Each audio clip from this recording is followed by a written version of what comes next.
नमस्कार, स्वागत है आप सभी का न्यूज़ प्रभात मीडिया में। आपने देखा कि समाज सेवा काफ़ी लोग करते हैं, पर कुछ ऐसे भी लोग होते हैं कि जो पशु और जो जानवर है उस पे भी कुछ समाज सेवा करते हैं। आज ऐसे व्यक्ति से हम आपको मिलाने वाले हैं कि पशु के ऊपर वो समाज सेवा कर रहे हैं और कुछ अवार्ड भी उनको मिले हुए हैं। आइए जानने का प्रयास करेंगे ये कितने वर्षों से समाज सेवा करने की इच्छा इन्होंने रखी और आगे क्या प्रयास इनका रहेगा।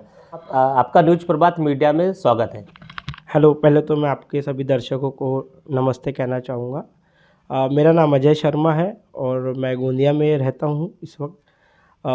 कुछ सालों से काफ़ी सालों से मैं गोंदिया से बाहर हूँ। गोंदिया से बाहर ही मैंने एजुकेशन कंप्लीट किया अपना, और वहीं रहते रहते पत्रकारिता भी अपनी कंप्लीट की है। उसके बाद में पत्रकारिता में काम करते करते मेरी बचपन से एक इच्छा थी कि मैं जो जीवों के लिए मतलब पशुओं के लिए कुछ करूं, क्योंकि हम देखते हैं लोगों ने अनाथ आश्रम खोल रखे हैं, वृद्ध आश्रम खोल रखे हैं, लेकिन पशुओं की सूझ ज़्यादा किसी को है नहीं। और पहले कांजी हाउस हुआ करते थे जो कि अब बंद हो चुके हैं।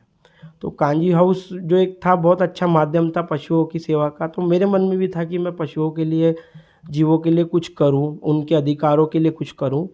तो इसी श्रृंखला में मैं पूना में रहते रहते कुछ नेशनल ऑर्गेनाइजेशन जैसे कि पेटा वगैरह हो गया, पेटा इंडिया हो गया और यूनिसेफ हो गया, ऐसे कुछ ऑर्गेनाइजेशंस के साथ जुड़ा।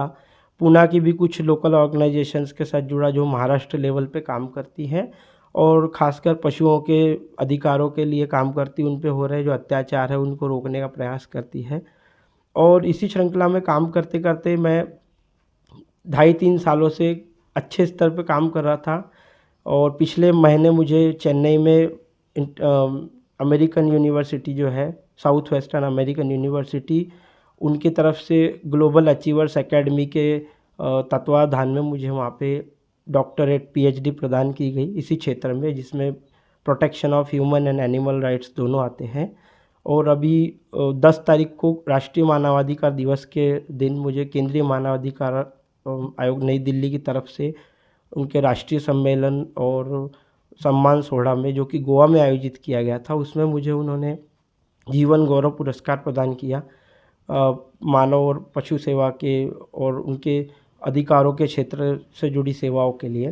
तो मेरी बचपन से काफ़ी इच्छा थी और आगे मेरी इच्छा है कि मैं उस क्षेत्र में, खासकर जीवों के अधिकारों के क्षेत्र में, पशुओं के अधिकारों के क्षेत्र में काम करूं, उनके लिए एक संरक्षण तैयार करूं, एक कवच तैयार करूं। हो सके तो कुछ लॉज लाऊं, क्योंकि लॉज तो बने लेकिन लॉ का पालन होता हुआ दिखाई नहीं दे रहा है।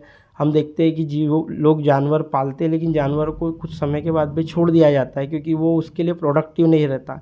तो ये सोच अच्छी नहीं है। हमें उसे एक ऑब्जेक्ट की तरह नहीं देखना है, क्योंकि वो एक मेन सब्जेक्ट है और हमारी उत्पत्ति के पीछे और हमारे जीवन के जीने के पीछे पशुओं का भी बहुत बड़ा योगदान है।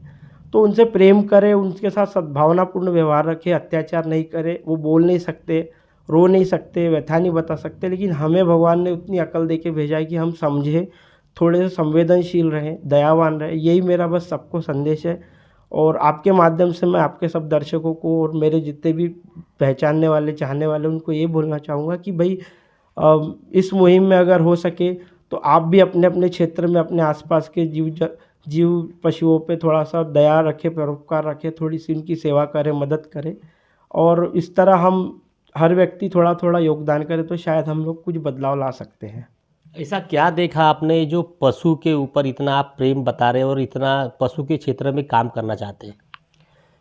देखा यही है कि पहले के समय में हमारे जो पूर्वज थे, हमारे दादा दादी है, आपके भी सबके हमारे, तो ये लोग पुराने समय में गाय पालते थे, बैल पालते थे, बकरी पालते थे।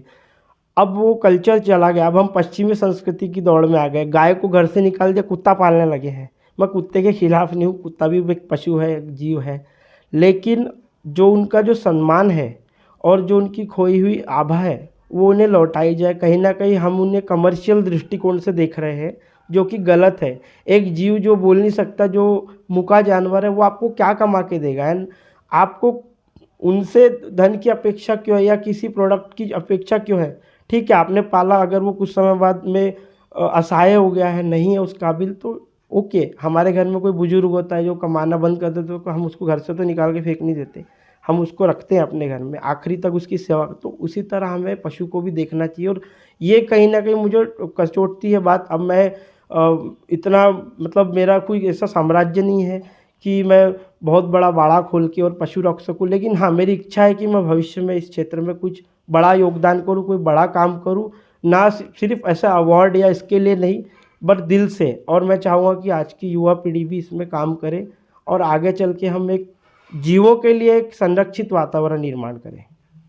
पशु पक्षी जो है बोल नहीं सकते, इसी से इनको संकल्पना मिली है और इन्होंने सोचा कि पशु के ऊपर कुछ काम किया जाए, पशु बचाव के लिए कुछ कार्य किया जाए। इन्होंने संकल्पना ली है कि पशु बचाव के लिए कुछ काम किया जाए। बने रहे इस तरह खबर देखने के लिए। इस तरह खबर देखने के लिए न्यूज़ प्रभात मीडिया को सब्सक्राइब करें, लाइक करें, शेयर करें। खबर देने के लिए संपर्क करें। न्यूज़ प्रभात से महेंद्र लारे, गोंदिया।